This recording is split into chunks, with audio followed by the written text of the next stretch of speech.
Welcome in, everyone. I hope you guys are doing great wherever you're watching from today. We have some breaking news about U.S. bombers going airborne as the war between Israel and Iran rages on. Yes, you heard that correctly. There are U.S. bombers as the time I am filming this video on June 21st.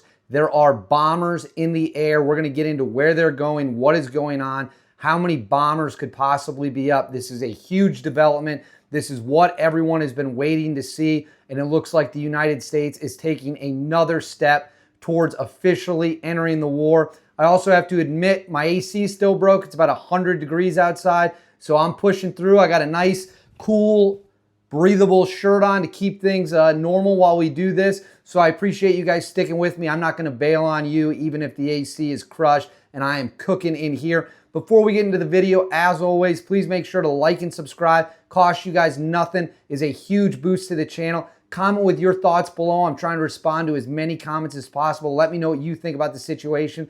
Hit the bell so you never miss a video. Make sure all your notifications are turned on. You'll be the most informed people on YouTube. Now, let's get into the fact U.S. bombers have gone airborne as the Israel-Iran war continues. As viewers of the channel know, Israel and Iran continue to trade blows now that we are entering week 2 of the conflict in the Middle East, and it seems like there is going to be absolutely zero de-escalation or ability to turn the temperature down. Israel has made it clear it has every intention of keeping up its attacks against the Iranian regime until the country's nuclear program is completely destroyed, which has not happened yet. One of the main reasons it hasn't happened yet is because the Fordo enrichment facility is deep under a mountain that Israeli bombs are not able to penetrate. I mean, they could try to bomb entrances, they could try to hit things on the surface, but the facility is 80 to 100 meters underground. It was specifically designed by the Iranians to be able to withstand bunker-busting bombs or traditional conventional weapons. The United States, however, has the GBU-57, which is a 30,000-pound bomb, and it can only be dropped by a B-2 stealth bomber. That is very important because that means the only country on the planet capable of carrying out this mission is the United States of America. Israel cannot do it. Only the USA can do it. And that is one of the reasons the Israelis have been asking and pushing the United States to get directly involved so that they can kneecap them and take out the Iranian program at Fordo, get that facility, which they need the United States to do. Well, it appears now at this time that there is going to be direct United States involvement. We have bombers in the air, according to multiple reports. I'm going to throw a few of these up on the screen here for you guys to see. According to multiple different reports, several B-2 stealth bombers took off from Missouri. They are flying to an unknown location in the Middle East, although I think we can likely say they are probably going to Diego Garcia, which is an island in the Indian Ocean outside of Iran's strike range with their ballistic missiles. They would not be able to hit anything at Diego Garcia, but they'd be well within range of, our bombers would be well within range of getting to Iran. The bombers are also being sent out with multiple refuelers. And on top of that, we have, I'll throw this one up for you here right now. We have another midpoint in the Atlantic, which is currently loaded with U.S. air assets, which are also making their way to the Middle East in different parts of Europe. Again, this would be to carry out a strike on Iran. So the B-2 bomber is airborne. I repeat, the B-2 bomber, multiple B-2 bombers are in the air as of this video being filmed. Now, this doesn't mean that they're currently on their way to go drop bombs on Iran right now. They are going to a staging area. I've seen some reports say they're actually going to Guam. There's some Israeli media that's reporting that. I'm highly skeptical of that. They might stop in Guam to refuel all the tankers, refuel the B-2s, but these planes are going to Diego Garcia.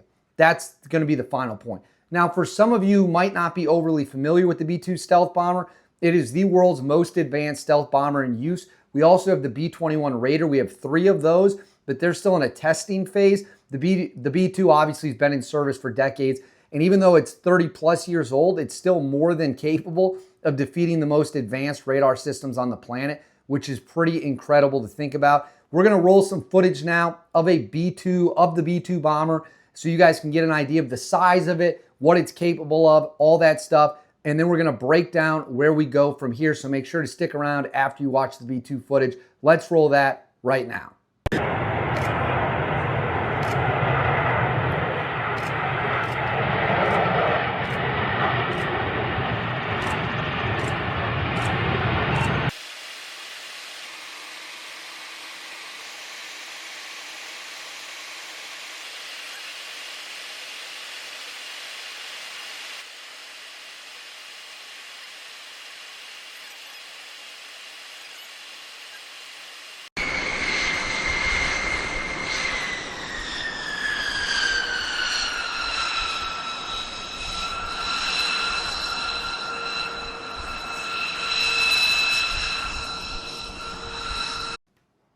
So right there, you guys got to get a look at the B-2 stealth bomber, which is an incredible piece of technology. And if and when President Donald Trump signs off on the U.S. entering the war and orders a strike against the Fordo facility, those will be the planes that will be used, and they will be used to drop the GBU-57 30,000-pound bunker-busting bomb. This is as real as it's ever going to get, ladies and gentlemen. We are getting to the brink. You don't move this much equipment. You don't move this many planes, quite frankly, unless you plan on using them. And now all signs point to President Donald Trump authorizing a strike against the Fordo uranium enrichment facility. And for those of you curious where they would take off from, I'll throw this up on the screen for you right here. This is a Google Maps look. The bottom circle right there that you're looking at, that is Diego Garcia. That is where the planes will be staged at. Obviously, the other circle is where Iran is. That should just give you a little bit of distance, a little bit of idea. It's about 2,000 miles, I believe, 2,000 kilometers. I forget which one it is. But that's what you're looking at right there. They would fly. They would be refueled. They would have fighter jet escorts likely to clear the airspace. You'd be talking about F-18 with electronic jamming equipment. You'd be talking about F-22s. You'd probably have F-35s in the mix. At this point, Iran cannot get any planes in the air whatsoever, so you wouldn't have to worry about dog fighting your way out like the movie Top Gun or something. That's not going to happen. They still do have some air defenses, but barely any at all. I mean, it's almost done. And what I'm guessing, and if you disagree with this, let me know in the comments below, what President Trump would have happen if he agrees to get in is he would order the Israelis to go in first with their fighter jets, hit any air defense systems around, thus forcing the Israelis to kind of carry that load. Once that's been done, the U.S. bombers would come in with the fighter jets, the stealth fighter jets, the F-22s, which we've talked about in a video I released on June 20th of stealth fighters getting in on the mix. America has moved several F-22s to the region.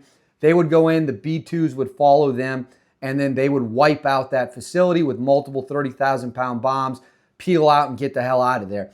That's what a strike could look like. If you have a different strike idea, definitely let me know in the comments. I want to hear all your thoughts in the comments. I'm replying to as many as I can. Please make sure to like and subscribe as well. Hit the bell so you never miss a video. You'll know everything, and I'll see you guys all whenever we have a new update on the war between Israel and Iran and whether or not the United States will get involved.